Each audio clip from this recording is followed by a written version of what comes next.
Hola, ¿cómo están? Bienvenidos a La Hora Liberal. Estamos nuevamente esta semana junto a Ignacio Briones. ¿Qué tal? Y un invitado, que va a ser largo presentarlo, pero un invitado de lujo, que es Rodrigo Vergara. ¿Cómo está, Rodrigo? Muy bien, muchas gracias por la invitación, Ignacio y Gonzalo. Muchas gracias, un agrado estar aquí con ustedes. Oye, lo primero, la definición básica, economista. Destacadísimo economista. Destacadísimo colega. Mejores, mayores y mejores exponentes de su generación. Expresidente del Banco Central. Doctor en Economía de la Universidad de Harvard, economista de la Católica. Investigador senior del Centro de Estudios Públicos. Investigador asociado, leí por ahí, de la Escuela de Gobierno en Harvard, ¿no? De la Kennedy. De la Kennedy, sí. ¿Qué otras afiliaciones o descripciones faltan? faltan? Eso es suficiente, eso está bien. Ah, no, miembro, no, mira esto, si yo hice mi investigación. Miembro de número de la Academia Chilena de Ciencias Sociales, Políticas y Morales, que es una de las academias del Instituto de Chile. Correcto, también ahí estamos. Y profesor titular del Instituto de Economía de la Universidad Católica. También. ¿Tú le hiciste clase, Ignacio, no? No me hizo clase. No le hice clase, pero le hice clase a alguna gente de tu generación, ¿ah? Yo creo que yo hago clases. ¿A Rodrigo Cerda? A Rodrigo Cerda. Yo hice clases, he hecho clases desde que salí de la universidad. O sea, salí y al año siguiente estaba haciendo clases. Obviamente cuando estuve afuera no, pero he hecho... A mí me hizo Vittorio, Corvo y Felipe Larraín. Yeah. Rodrigo no. Oye, ¿y qué clase, cuál es tu curso o tus cursos históricos, emblemáticos de economía? Los últimos varios años, o sea, desde siempre he hecho macro. O sea, tú eres macroeconomista. Macro 2, que en mi época, cuando yo estaba en la universidad, no sé en tu época, Ignacio, se llamaba monetaria. Sí, monetaria. Monetaria, economía monetaria, que es básicamente política monetaria, Banco Central, todo eso. Pero también hice mucho un curso de pregrado y también un curso de posgrado de finanzas públicas, porque yo mi doctorado afuera lo hice en temas de finanzas públicas. Lo hice con unos profesores líderes en el ámbito de finanzas públicas, entonces yo me dediqué harto tiempo también a las finanzas públicas, pero después mi trabajo me llevó por la cosa macro o sea, tu preparación académica te habilitó para ser presidente del Banco Central o eventualmente, quién sabe, ministro de Hacienda algún día. La billetera y las dos billeteras. Las dos cosas, ¿ah? Oye, ¿quién era tu advisor, Alesina? No, era Larry Summers. Larry Summers, que en ese entonces era un joven, muy brillante economista, pero después terminó con un puesto muy alto, entre otros fue secretario del Tesoro, o sea, ministro de Hacienda en Estados Unidos. ¿Con Obama? Con Clinton. Con Clinton, fue asesor de Obama y después fue presidente de la Universidad de Harvard. Fue presidente. Sí, pues el arbullado caso cuando se le ocurrió sugerir que había habilidades distintas en matemáticas entre hombres y mujeres y pum. La verdad es que, bueno, es un caso largo, la verdad es que... ¿Lo funaron? No, lo echaron. Lo funaron bastante, pero la verdad es que es un caso lo más absurdo que hay, un poco como de la agenda woke de ese entonces, digamos, porque lo que él hizo es plantear distintas hipótesis. Y entre esa hipótesis estaba también la de discriminación, dijo, y la hipótesis ni siquiera era que los hombres eran mejores que las mujeres, sino que dijo que las distribuciones de probabilidad ¿cómo se llama? De conocimiento, de habilidades podían ser distintos, no la media, sino que las colas de la distribución. Claro. Y eso le significó con el wokeismo. Claro. Oye, de todas estas largas afiliaciones, experiencias profesionales en tu trayectoria, si tuvieras que elegir una, ¿con cuál te quedas? A ver, yo me defino como banquero central. O sea, cuando tú has sido presidente del Banco Central es difícil... Ya, eso te marca... claro, tú definirte de otra forma. Yo me defino, si tú tuvieras que hacer un resumen de todo esto, dirías... ¿Qué pondría primero en un currículum corto? Expresidente del Banco Central. O en tu lápida, así, en tu obituario. Aquí yace. No, hay ejercicios de estos grupos de formación de liderazgo, en fin, de habilidades, que te hacen escribir tu lápida y ahí obviamente uno siempre parte poniendo primero aquellas cosas que más lo marcaron. A ver, yo estoy hablando de la parte profesional. Profesionalmente, evidentemente, lo que más me marcó fue haber sido presidente del Banco Central. Y no profesionalmente. Hay cosas como personales, digamos, mi familia, etcétera, digamos, el amado padre, esposo, abuelo. O sea, obviamente que hay otras cosas que son más importantes. Tenista en algún momento de mi ni siquiera juventud, infancia, digamos. Así que sí. Ya, pero ser banquero... Además, yo alguna vez tuve la ocasión de entrar al Banco Central, ir a alguna reunión. Es bien impresionante porque es un edificio muy bonito y que por dentro tiene es una cuestión solemne, patrimonial, es súper las solemne. puertas que tienen 5 metros de altura, anchas, pesadas, es muy solemne todo adentro y tiene una cuestión decimonónica bien interesante. Es bien solemne, es bien señorial el edificio del banco, muy bonito. Le decía el señor presidente. Tiene una pinacoteca con pintura chilena. Que viene de la crisis de la deuda. Una En buena parte, ¿no? sí, una parte de eso viene de la Está crisis en de lo la deuda, cuando el Banco Central sale a apoyar a la banca. Bueno, algunos bancos tenían pinacoteca muy importante, el Banco Central se queda con eso, que obviamente es de un valor muchísimo menos del valor que implicó la deuda. Pero otra parte histórica, viene desde el comienzo. El Banco Central en Chile se fundó en el año 25. De hecho, este año cumple 100 años, desde su fundación. Se funda el 25. Se funda el 25 con Arturo Alessandri. Con Arturo Alessandri. De hecho, en la sala de consejo, que también es una sala muy señorial, hay un retrato de Arturo Alessandri con Hulk, que es su perro que tiene. Esa sala sí que es señorial. Pues esa mesa ovalada gigante te la encargo. Y efectivamente hay reuniones informales, se llaman de preconsejo, y hay reuniones formales. Ignacio, como ministro de Hacienda, fue muchas veces a las reuniones de consejo. De consejo tiene derecho a voz, pero no vota. Tiene derecho a voz, y son bien formales. O sea, señor presidente, y usted, y las reuniones de política monetaria, de hecho, todos, yo diría que todos, ¿no? Casi todos los consejeros van con su voto escrito. De manera que tú lo lees y lo entregas, porque eso va a quedar en un acta para el futuro, digamos. Entonces no quieres decir nada que... Y las actas se hacen públicas, ¿no? Se hacen públicas muchos años después. Se hacen públicas muchos años después, pero que ahí para la historia. Oye, Rodrigo, y ahora que nadie nos está escuchando o que pasamos más piola, ¿cuánta política entra en una discusión? Porque los consejeros al final tienen sensibilidad. Además, el nombramiento es un nombramiento que lo hace el Senado, por lo tanto tiene un cierto filtro, pero tiene también un filtro técnico que se ha respetado, eso es valioso, a diferencia de otras instituciones, ¿no? Banco Central se ha mantenido.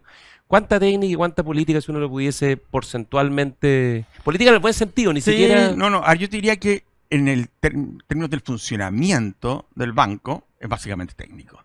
Es bien interesante, porque tú de repente ves discusiones o votos que tú no los podrías alinear políticamente. Ahora, la designación de los consejeros es y tiene que ser, todas las democracias es así, política. Si lo designa, acuérdate, el presidente de la República, y tiene que ser afirmado, claro, ratificado por el Senado. Dios todavía no tiene capacidad, tiene que hacer, alguien tiene que hacer el nombramiento. Para la autonomía, eso es re importante tener claro, para la autonomía del banco no es relevante, en mi opinión, si el nombramiento pasa por los órganos políticos. No, de hecho yo creo que tiene que pasar por los órganos políticos. Lo importante es que estemos hablando de gente que tenga capacidad técnica. Lo más importante no es el nombramiento, sino que la remoción. Claro, que no te puedan remover políticamente por tu voto. O sea, y la autonomía presupuestaria. Que fue uno de los grandes debates del primer proceso constituyente. ¿Te acuerdas cuando estaba en jaque la autonomía y una de las cosas era removerlo, además de cambiar los objetivos, que eran locura? La remoción, lo importante es que, o sea, obviamente que hay en la ley orgánica hay causales de remoción. O sea, a ver, si a un consejero lo pillan haciendo algo indebido, llevándose alguna barra de... Bueno, obviamente que es causa de remoción. Pero no por tus decisiones de política. Hay un artículo por ahí que dice que podrían acusarte, digamos, y de removerte o iniciar un proceso de remoción si que tú tomaste una decisión en contra de los objetivos del banco y que haya causado además un grave perjuicio. Bueno, pero estamos hablando, nunca ha pasado eso. Pero, ¿Quién juzga la remoción? Principalmente va al Senado, pero el inicio tiene distintos inicios. ¿Pero es acusación constitucional o un procedimiento especial? No es acusación constitucional, no. Es un procedimiento especial. Pero mira, la vieja discusión autonomía versus dependencia del gobierno, o sea, lejos, pero a mucha distancia, la más autónoma y la mejor, donde sea esta separación técnica sin perjuicio que los nombramientos de su consejo tengan este equilibrio político, es el Banco Central, o sea. Banco Central de Chile es un lujo mundial, es de clase mundial realmente.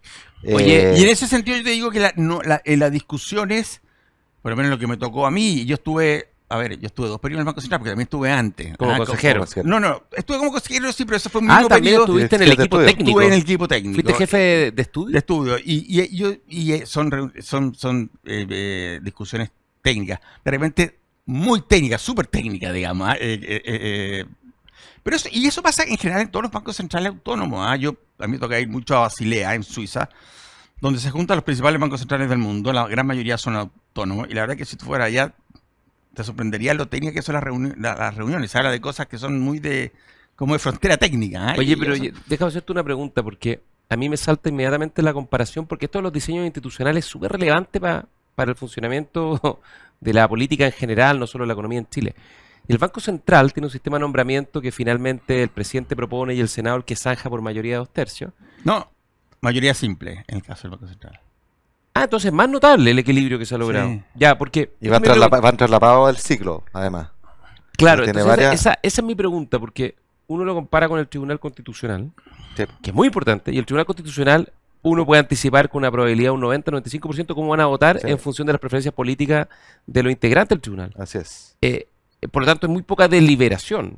La verdad, salir en función de sus preconcepciones muy pocas veces se han desalineado respecto a sus identidades políticas, ¿no? Pero en el caso del Banco Central, en general las decisiones son por acuerdo y se ha logrado mantener, pese a este nombramiento que tiene una interferencia política en el buen sentido, decisiones técnicas que han logrado en general siempre consenso. Entonces, a tu juicio, ¿qué explica la diferencia?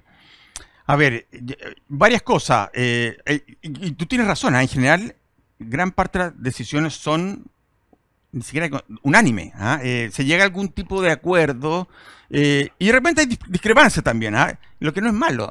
Yo me acuerdo que cuando llevábamos un tiempo largo, me acuerdo de reuniones de política monetaria en que siempre era unanimidad, y se me acerca un consejero y me dice, oye, esta vez voy a tener que votar un poco distinto. Yo le dije, qué fantástico para tener algo de hecho, hay algunos bancos centrales cuando la unanimidad es muy prolongada en el tiempo empiezan a cuestionar, oye, pero si son 5, 7 o 10, queremos visiones también distintas.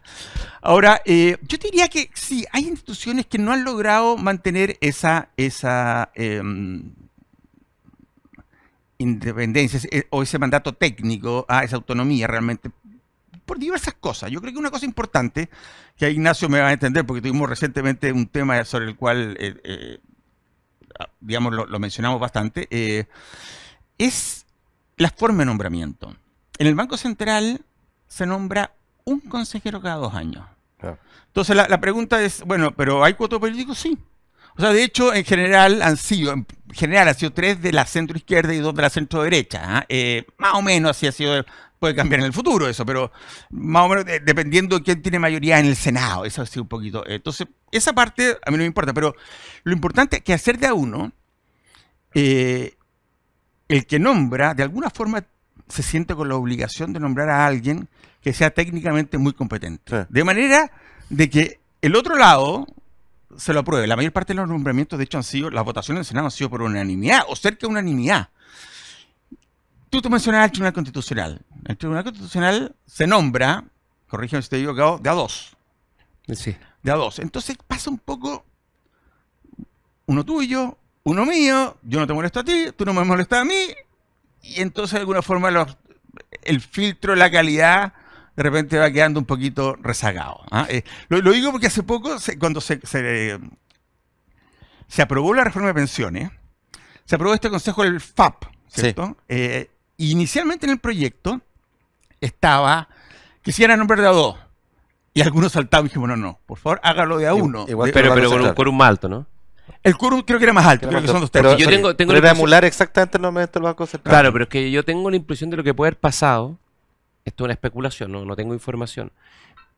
Porque al tener mayoría simple para nombrar, los gobiernos pueden pasar máquinas si es que se proyectan que van a estar mucho tiempo, no tienen por qué.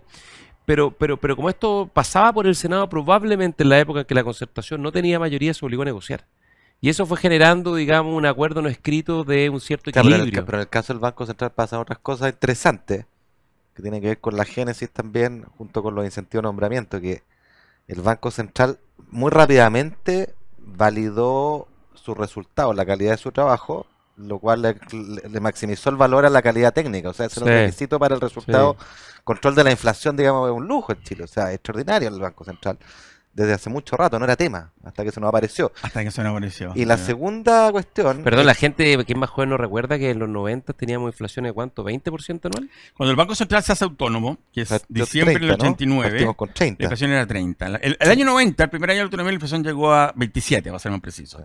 Y fue cayendo. Entonces, como dice Ignacio, a finales de los 90 ya estábamos en 3, principios de los 2000, que es la inflación que hemos tenido desde entonces. Sí, yo siempre yo hago... como decía, economía monetaria, le digo a mi alumno, le decía, porque acuérdate que la inflación subió después de la pandemia, o durante la pandemia, el segundo, ustedes no conocen la inflación. Y por lo tanto, esto es un Banco Central autónomo que se preocupe de la inflación. ¿Por qué? ¿Para qué, digamos? Es como el árbitro de fútbol. Si es bueno, nadie se acuerda. Nadie se acuerda. Si nadie se acuerda de la inflación, pero estos últimos años ya no he tenido ese problema porque efectivamente se acuerdan de la inflación del 2021, donde... Bueno, o 2022, 22, que en septiembre de 2022 fue el pico, claro, 14.1. Claro, donde la inflación... 2008, previo a la crisis subprime, también hubo un poquito de inflación, 2007, 2008 hubo inflaciones de 7%, claro. Pero a ver, estamos hablando de comparaciones con la inflación promedio de los años 80, que fue en torno al 25%.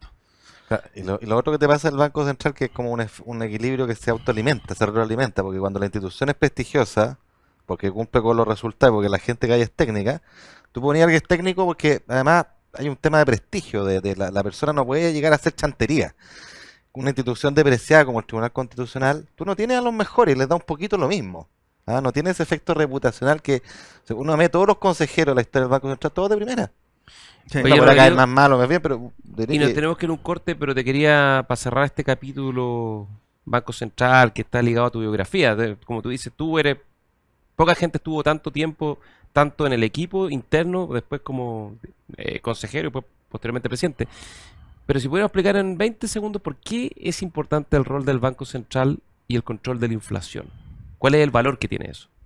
A ver, porque el Banco Central, el objetivo del Banco Central es mantener la inflación bajo control.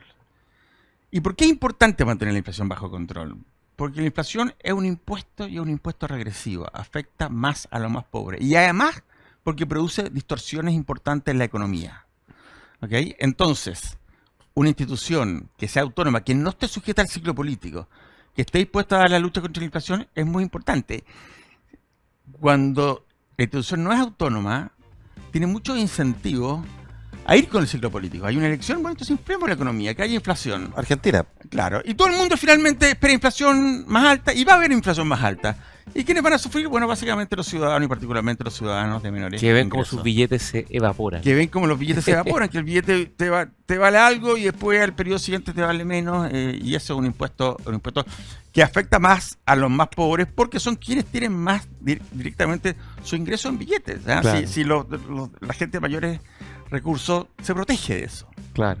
Oye, clarísimo, nos vamos a una pausa y a la vuelta vamos a entrar ya en la contingencia económica con Rodrigo Vergara. Vamos a una pausa a la hora liberal y volvemos.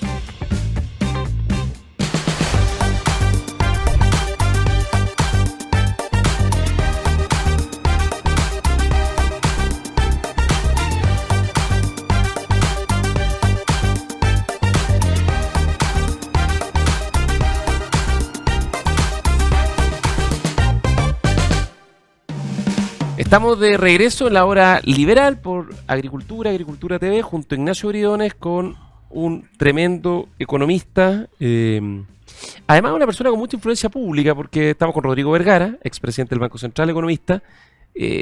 Tú tienes presencia regular a través de los medios, con columnas, con entrevistas, y yo estuve haciendo un poquito de investigación, me googleo, y vi una entrevista que tú diste después del acuerdo previsional, en enero de este año, y te quiero traer un poco la situación de Chile, ¿no? Situación fiscal, a propósito de la reforma previsional, la situación económica en general, ¿no?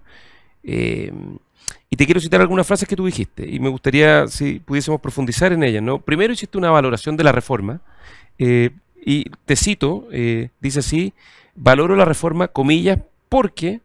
lo que se acordó mantiene o preserva el sistema, mantiene la cotización individual y la libertad de elegir. Y eso que es tan evidente en tiempos de discusión poco racional, de fake news y de muchas redes sociales. Y de elecciones. Es curioso, pero buena parte no lo entiende, ¿no? Y de hecho en el mundo político al cual Ignacio y yo pertenecemos, particularmente el mundo más duro de la derecha, se ha instalado una cierta percepción de que la reforma es todo lo contrario, ¿no? Que instaló el reparto, que fue un triunfo a la izquierda. Un manotazo. Claro, un manotazo, cuando justamente todo lo contrario. Entonces, te quería ver si tú puedes explicar un poco por qué tú tenías esa visión, digamos, y si es que la mantienes habiendo pasado ya 3 meses. Hay que decir como antecedente, además, que a Rodrigo le encantan las políticas públicas, me parece muy bueno, y han hecho una buena propuesta en el CEP, justamente contribuyendo al debate de cómo cuadrar el círculo. O sea, al final esta discusión era cómo cuadrar el círculo. Nosotros, los técnicos, nos gusta la solución prístinamente pura, ¿ah? Pero la realidad política que te lleva a moldearle y buscar segundos mejores que sean lo mejor posible. Pues. Así que lo pongo como antecedente. Déjame partir quizás con ese punto que es más político que hace Ignacio. Efectivamente, yo creo que cuando uno mira este tipo de reforma, es imposible que sean exactamente la reforma que uno quiere, digamos. Al final, esto tiene que llegar a ser un acuerdo político. En democracia, digamos. En democracia, claro. En otros países se puede hacer. En democracia. Estamos partiendo de que esto es una discusión democrática, por lo tanto tenemos que llegar a un acuerdo. Y si yo quiero imponer mi visión, no va a haber reforma, no. Cualquiera de los lados que quieren poner, si yo tengo dos lados que dicen, oye, o todo o nada, bueno, el resultado es nada. Y no hay reforma. Y la verdad es que yo creo que la reforma que se llegó es muy buena, por lo menos desde la perspectiva que yo la miro, a pesar de que en su momento también tuvo algunas discrepancias, las discutimos alguna vez, o sea, pero porque, a ver, yo creo que al final uno tiene que sentarse y decir, ok, hoy ya tenemos un cierto sistema, con cierta tasa, etcétera. Lo que nos están proponiendo es esto. Si no hacemos nada, nos vamos a quedar con lo que tenemos. ¿Es mejor que lo que nos están proponiendo o lo que tenemos? Y yo creo que era mejor lo que nos estaban proponiendo. La propuesta. Y en ese sentido, creo que era bueno sumarse. No solo por eso que dice ahí, porque mantiene la libertad de elección, porque la verdad es que de los 6 puntos esos adicionales, todos van a las cuentas individuales. 4,5 van directamente y 1,5 a través de un préstamo. Pero también va a la cuenta individual. O sea, yo creo que se fortalece el sistema de capitalización individual. Yo creo que eso es tremendamente importante. Como dijo José Piñera, digamos. Como diría el propio padre del sistema. Se fortalece el sistema de capitalización individual bajo, digamos, una iniciativa que tiene el patrocinio de un gobierno que no se había visto, por lo menos inicialmente, tan entusiasmado, claro, pero diciéndolo suavemente, por supuesto. Pero es así, y además hay muchos otros factores secundarios. Por ejemplo, se robustece el mercado de capitales, y fuertemente. Y eso tiene un impacto en la economía y el crecimiento de la economía. Fuerte.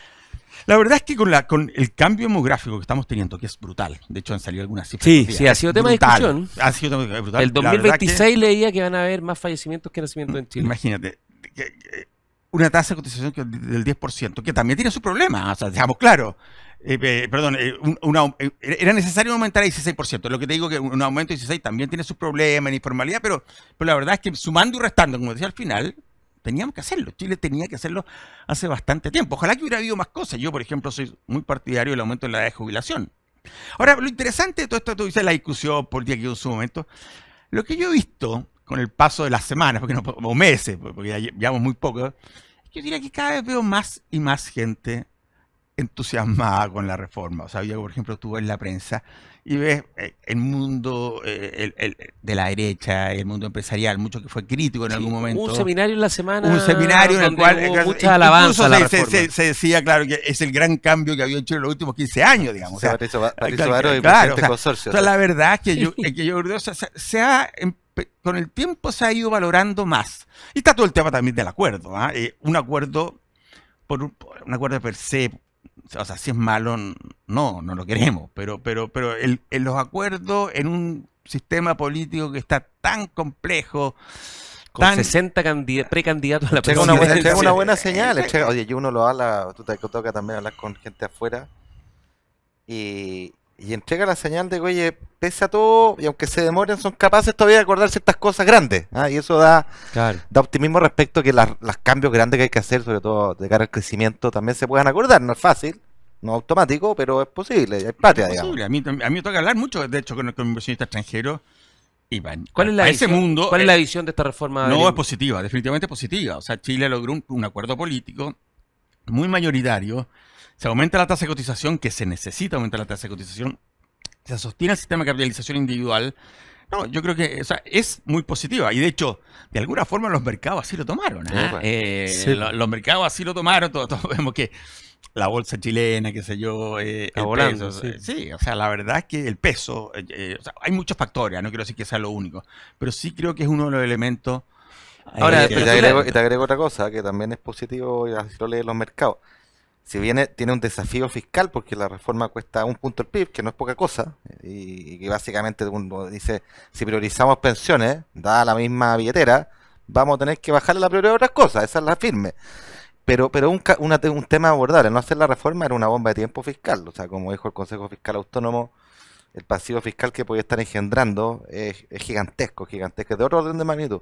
Y un dato, a veces nosotros somos autoflagelantes en Chile. Yo me junté con unos inversionistas la otra vez, un inglés y uno argentino, que tiene un fondo de inversión, y los argentinos eran bien mileístas, o sea, bien libertarios.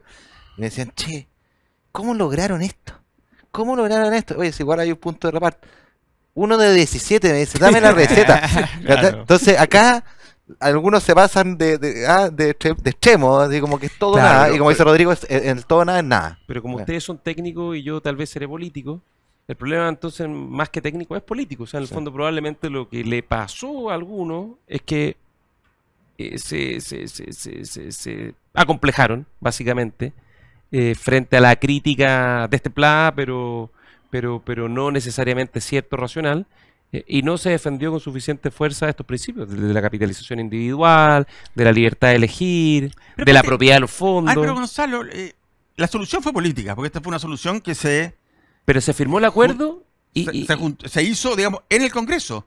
Y de hecho estaban representados los tres principios, no sé, Chile Vamos, en su conjunto. Y sí, hubo algunos descuelgues, hubo, digamos, algunos... No, pero yo te digo lo La defensa posterior, Lo digamos. porque por supuesto Ignacio la- lo defendió muy bien y los senadores que llegaron al acuerdo lo han defendido mucho, pero el sector no. Y tú cuando se promulgó la reforma, el gobierno hizo una fiesta y la ministra del Trabajo, que ahora es como candidata presidencial, pero no formalizada, digamos, bailaba y hacía show y lo celebraba, siendo que la izquierda dura, el Partido Comunista, son muy contrarios a la reforma desde el punto de vista de la idea ideológicamente. Entonces, esta es la típica cuestión que nos pasa a quienes estamos en el mundo de la derecha, ¿no? Que le ponemos mucho énfasis a lo técnico y se nos olvida lo político, y lo técnico sin político se pierde, Sí, lamentablemente. yo creo que hay Hay algo que de hacer eso. pedagogía. Ujú.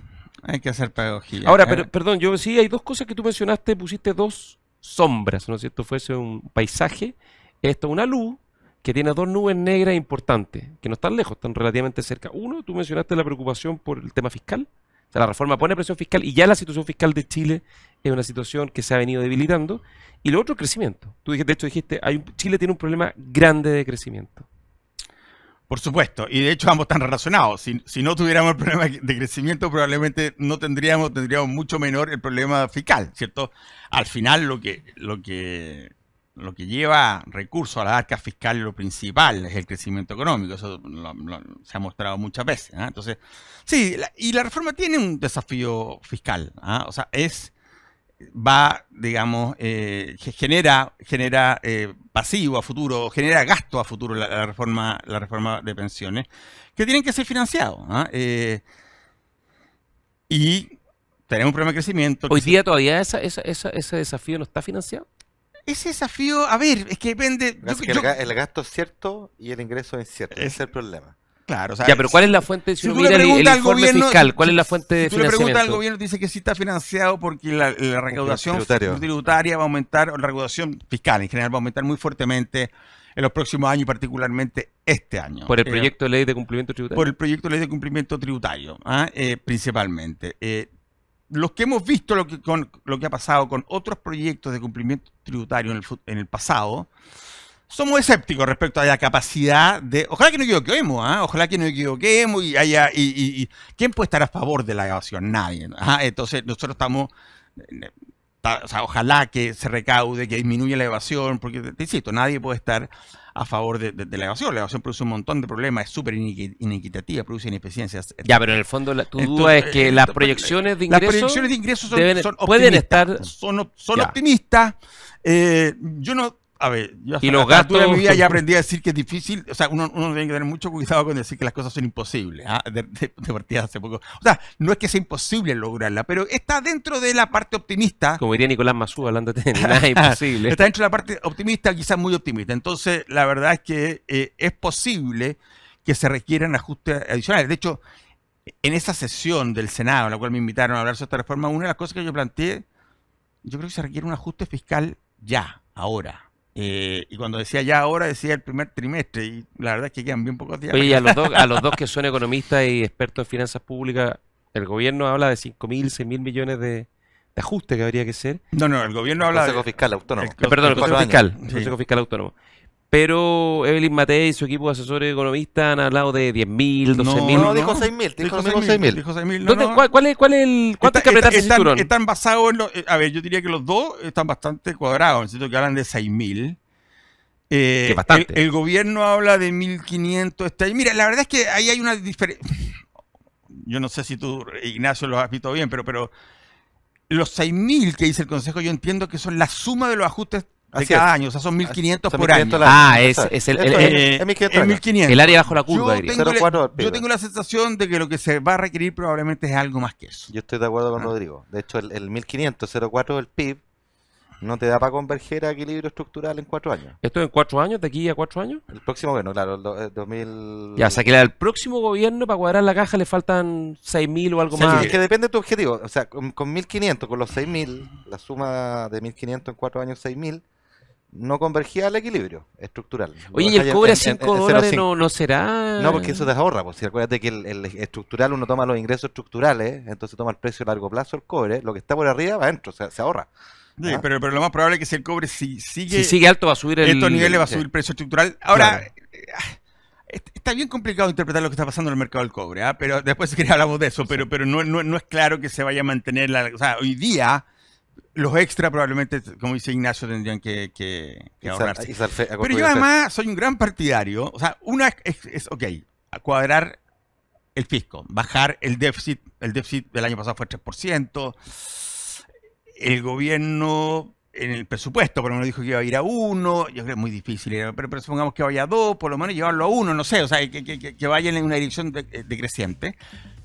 Pero además de eso, yo soy un gran partidario, sobre todo en un escenario de bajo crecimiento, de bajar los impuestos corporativos, el impuesto a la empresa, pero bajarlo de verdad.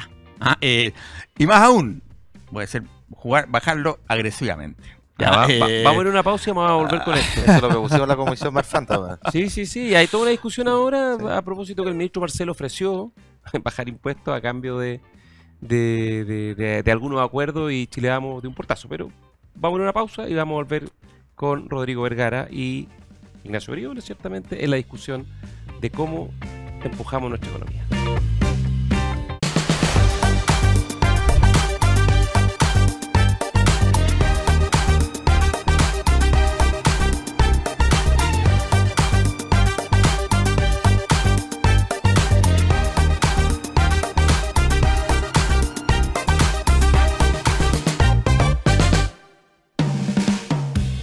Estamos de vuelta en la hora liberal junto a Ignacio Briones y Rodrigo Vergara, expresidente del Banco Central, extenista, economista, doctor en economía. ¿Alguna otra oficio o vocación desconocida? No, con eso está. Padre, abuelo a esta altura. ¿Abuelo ya? Sí. ¿Cuántos nietos? 3 nietos. 3 nietos. 3 nietos. ¿Chiquititos? Chicos, todos chicos, sí, bien chiquititos. ¿Qué tal la experiencia? Extraordinario. Extraordinario. ¿Es tan extraordinario como dicen? ¿Puros beneficios? Todavía mejor. ¿Y no te quedas con los costos? No, es fantástico. Claro, los costos se los llevan los padres, uno se da los beneficios. Qué bueno. Sí. Oye, estamos hablando de un poco el diagnóstico de la situación actual, pero también de qué podemos hacer, porque no es solo apretarse el cinturón, no es solo ponernos nerviosos el futuro, sino, qué podemos hacer para empujar la economía, que vuelva a crecer y darle dinamismo a Chile como lo tuvo históricamente en los últimos, 20, 25 años. Y tú estabas planteando la idea de poder hacer una rebaja del impuesto corporativo, que eso sería un impulso a la inversión y en consecuencia el crecimiento que viene cayendo hace mucho tiempo. Entonces, la pregunta es ¿por qué hacerlo? Y luego, ¿cómo hacerlo? Porque bajamos los impuestos, algunos dirían eso va a generar mayor recaudación y va a equilibrar las cuentas fiscales, pero también puede aumentar el forado. Entonces, si lo puedes explicar un poco más. Sí, no, lo que yo te decía es que yo creo que es indispensable tomar varias medidas para acelerar nuestro crecimiento. Está demasiado bajo, no estamos convergiendo a nada, estamos creciendo menos que el mundo, incluso menos que países desarrollados. Estados Unidos ha crecido más que nosotros en el último tiempo y significativamente más. Hay una tarea pendiente grande. Hay muchas cosas. Estuvimos con Ignacio en la Comisión Marfan, el tema de la burocracia, permisología, es súper importante. Pero en mi opinión, otra de las cosas que también está ahí es el impuesto corporativo. Nosotros nos entusiasmamos subiendo los impuestos el ingreso de las empresas, lo llama 27%. Que de 17 a 27 en un periodo corto, claro. Y ¿cómo se llama? Nos fuimos por arriba de países que tienen un nivel de desarrollo mucho más alto que el nuestro.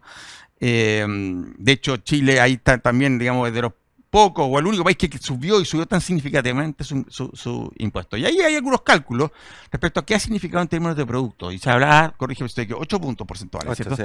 Que es mucho, y es mucha plata para el fisco. O sea, la verdad es que ahí tenemos un tema importante. Entonces yo soy partidario de hacer una baja en el impuesto corporativo, pero además soy partidario de hacerla en forma agresiva.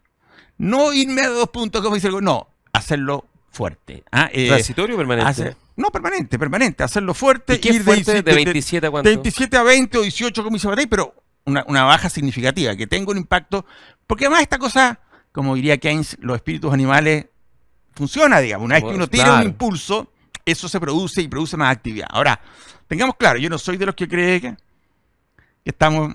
Esto es más técnico, es la parte derecha de la curva Laffer, o sea que vamos a bajar los impuestos y va a aumentar la recaudación. No, efectivamente, con mayor crecimiento va a mitigar la caída en la recaudación, pero va a haber una caída en la recaudación. Ya, o sea, va a haber que respaldar esa caída con otras fuentes de ingresos. Y yo creo que hoy día, dada nuestra situación de crecimiento y dado la discusión, el debate, etcétera, el horno no está para subir impuestos.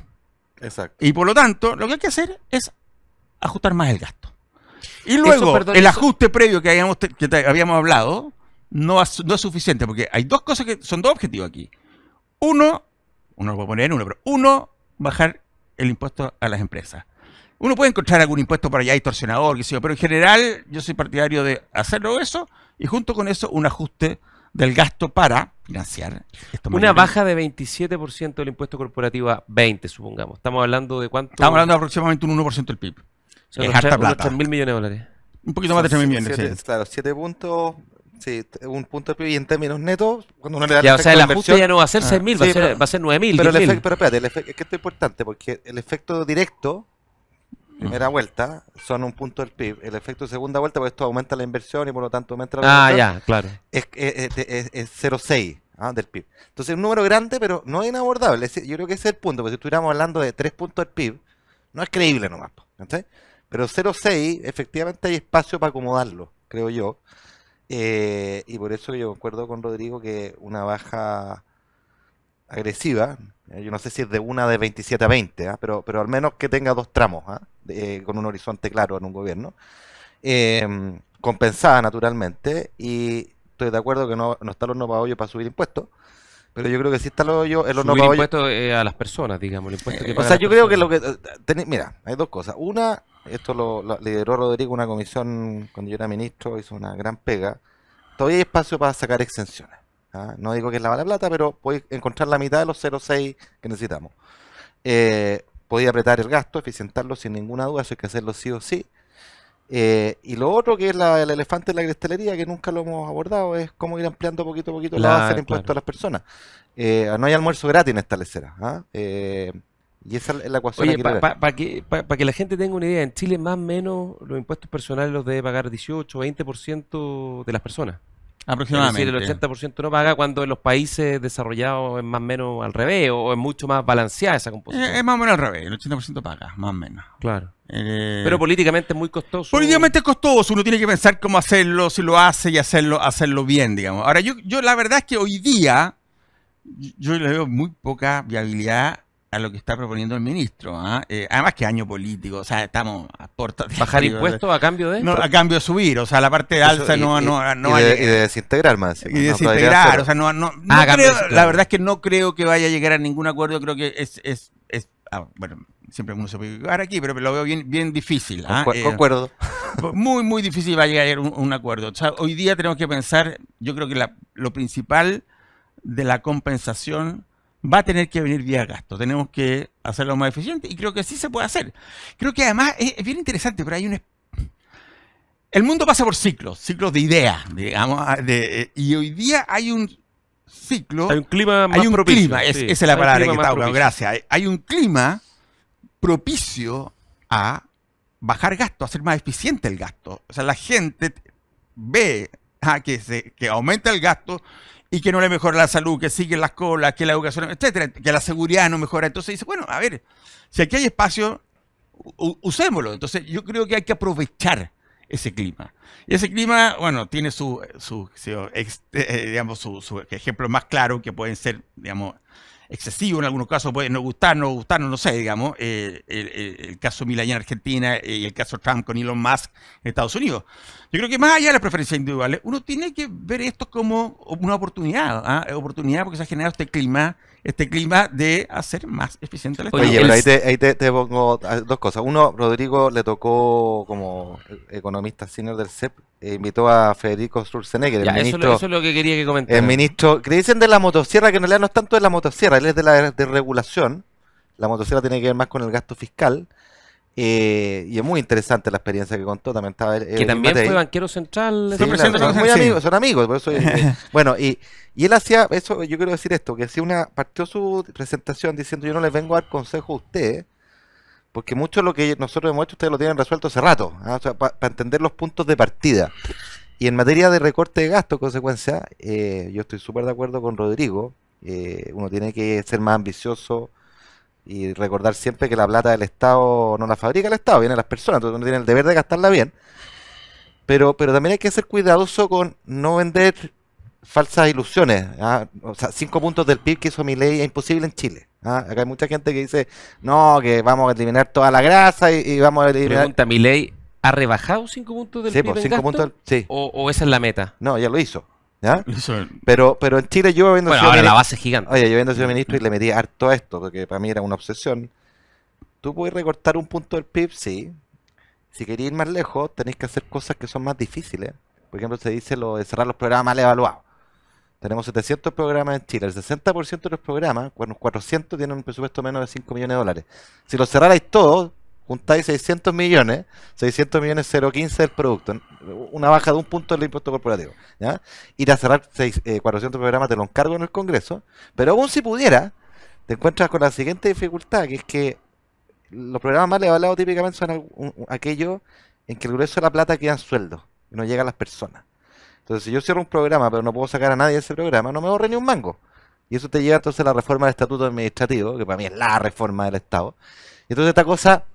Concuerdo 100% con Rodrigo, que es mucho más ambicioso, los tiempos facilitan aquello, pero uno también tiene que ser bien realista en esa ambición de qué puede hacer y qué no puede hacer, porque si te quedáis corto, el déficit fiscal se agranda. Sí, nosotros, a ver, hay espacio para bajar gasto. No estamos en la situación en Argentina, obviamente, ellos vienen de una crisis gigantesca, una crisis que por lo demás, como nos recordaba Federico Sturzenegger, se arrastra por más de 50 años. Recordaba él, de hecho, que cuando él nació, Argentina tenía un PIB per cápita más alto que el de España. España era bastante más pobre, por supuesto. Pero el siglo XX era de los mayores del mundo. Claro, al principio también, claro. Entonces, y han tenido una crisis fiscal gigantesca. Además, no tienen ni una capacidad de endeudamiento. O sea, porque mal que mal han hecho default muchas veces. Entonces, no es eso. Pero yo creo que eso no estoy de acuerdo con Ignacio, o sea, no necesitamos eso, pero tampoco creo que podemos, o sea, tenemos que tomar la experiencia y en el sentido de decir, sí, se puede hacer un ajuste. No compro esta cosa no, mira, que lo que dice muchas autoridades de gobierno, dice, no, si no se puede, aquí a lo más 0,1, no, uno puede hacer una cuestión de verdad. No, y se debe hacer. No puede, sino que se debe y hay que apuntar a eso y hay que presionar por eso, hacer ajustes de gasto. El gasto público es como 80.000 millones de dólares. 90.000. 90.000.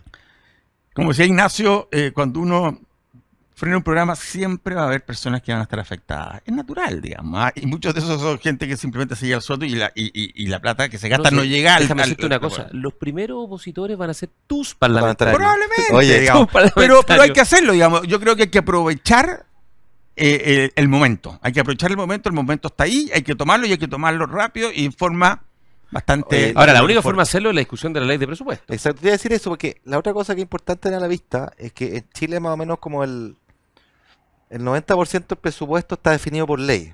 Ahí te queda un 10 flexible, ese 10 son 9.000 millones, ¿ya?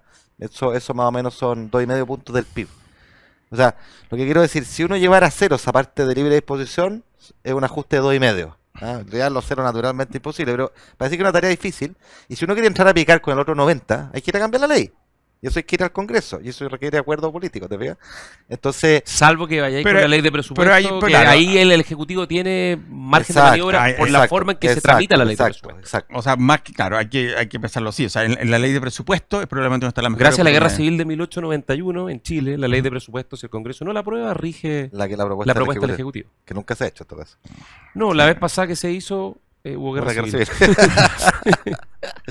No, porque además que yo entiendo, ¿te acuerdas que esos años que se aprobaban en ciertas partidas se dejaban en 0 o en 1 peso? Claro. Con el Transantiago, se seleccionó en Bachelet 1 Andrés Velázquez. 1000 pesos. Dejaron 1000 pesos los del Transantiago. Sí, mira, en el Congreso, en la discusión de presupuesto, pasa una cuestión súper curiosa, que las comisiones de Hacienda que revisan esto, cuando ingresa la ley, que son mamotretos gigantes, lo primero que aprueban y despachan, así como esto no lo discutamos, son los que suben. ¿Te fijas? Entonces hay una cosa como de prioridad mal puesto. Uno debería decir, oye, ¿y por qué está subiendo? ¿Por qué está subiendo esto? Y los que dejan para discutir y para pelear son los que se congelan o caen. No, esto vamos a ir a pelear porque hay que subirlo. Y lo que estamos diciendo aquí con Rodrigo Vergara es que hay que dar un poquito de vuelta a la historia. O sea, tratemos de bajar, subir en su mérito los que corresponda. Pero, puta, si yo subo acá, tengo que bajar acá. Al final es priorizar, ¿no? Gobernar es priorizar. Y manejar la billetera fiscal es eso, no igual que en cualquier casa. Pues. Uno tiene que definir sus prioridades con la restricción que tiene. Punto. Oye, ¿y alguna otra reforma, además de la reforma tributaria fiscal, que es necesaria para impulsar la economía? Bueno, todo el tema que sea viable, algo. Permisología, yo creo que, bueno, está la discusión ahora. El problema que yo le veo a eso, a diferencia de lo otro, de hacer una baja grande de impuestos de entrada, es que lo otro no es automático, toma mucho tiempo. Sí. Y no hay una bala de plata, no hay como un artículo o una norma. A ver, no hay una bala de plata legislativa. O sea, es complejo. Pero yo creo que esto, y aquí digamos, puede haber distintas opiniones. Yo creo que aquí hay mucho de voluntad política. Hay mucho. Y mucho de directrices. No, a ver, lo que la vía administrativa.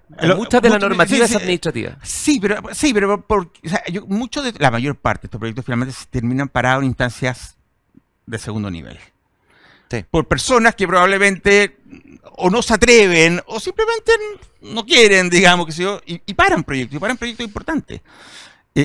Esas personas, yo creo que uno tiene que ser extraordinariamente firme, digamos, simplemente no sirven en el Estado. Esas personas no están sirviendo, digamos, el propósito último del Estado. Entonces yo creo que hay una parte importante que tiene que ver. ¿Qué voluntad política? Con voluntad política. O sea, estos proyectos que hemos visto que se paran en el tiempo porque hay, no sé, porque la autoridad correspondiente en medio ambiente dijo que tenían que cuidar una arañita que andar.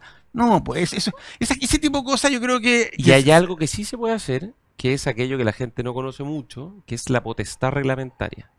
Buena parte de la regulación en Chile tiene rango legal, o sea, es ley, pasa por el Congreso.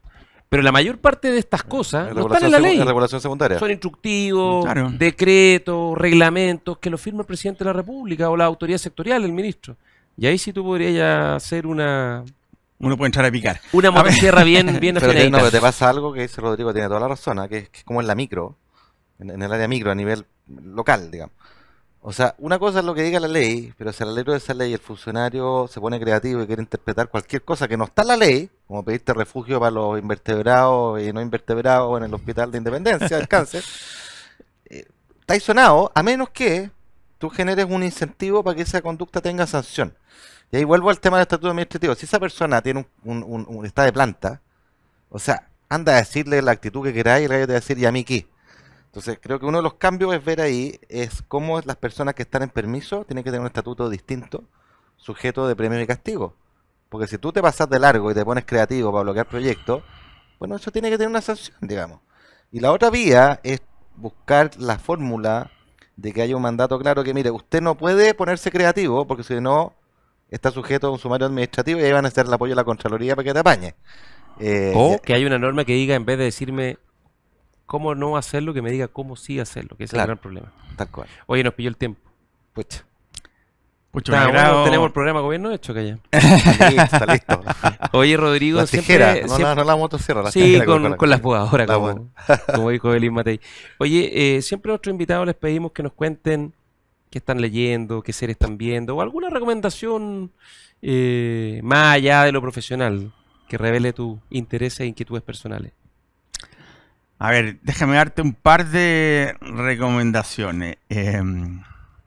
El libro, lo terminé hace poco, de Elon Musk, el de Isaacson. ¿Es una biografía? Es una biografía, claro. Este Isaacson lo que hace es que viaja con los personajes. Acuérdense que él hizo la Steve Jobs, el de Apple, también le ¿Pero hizo esta es una biografía que salió hace tiempo o reciente? Salió hace, puede ser un año atrás. Ya, pero es buen entretenido. Es muy entretenido y te muestra al personaje. ¿Ángel o demonio o una mezcla? Es una mezcla. No, a ver, en lo personal, un fregado. Es complicado, es duro, es difícil. No trata bien a su gente. Pero el tipo es un genio. O sea, bueno, la verdad es que lo que ha hecho es bien notable. Yo creo que es un libro que vale la pena. ¿La biografía de Elon Musk el autor? Walter Isaacson. Walter Isaacson. Ya. ¿Y alguna otra? No, la otra es una serie, digamos, que la serie, la verdad es que está un poquito repetitivo, porque es la serie del momento, digamos. Adolescencia. Esta serie de adolescencia, exactamente. La verdad, sí, es muy buena, es bien tremenda, pero súper interesante. ¿Cuántos capítulos? Tiene 4 capítulos relativamente cortos, de una hora. Es una miniserie con filmaciones bien especiales, en primer plano, muy buena, muy buena. O sea, yo realmente la recomiendo. Muy bien. Rodrigo Vergara, Ignacio Briones. Nos vemos la próxima semana. Qué buena conversación con destacadísimo economista, un ministro de Hacienda, un banquero central. Yo aquí un privilegiado. Así que nos vemos la próxima semana en La Hora Liberal. Chao, chao.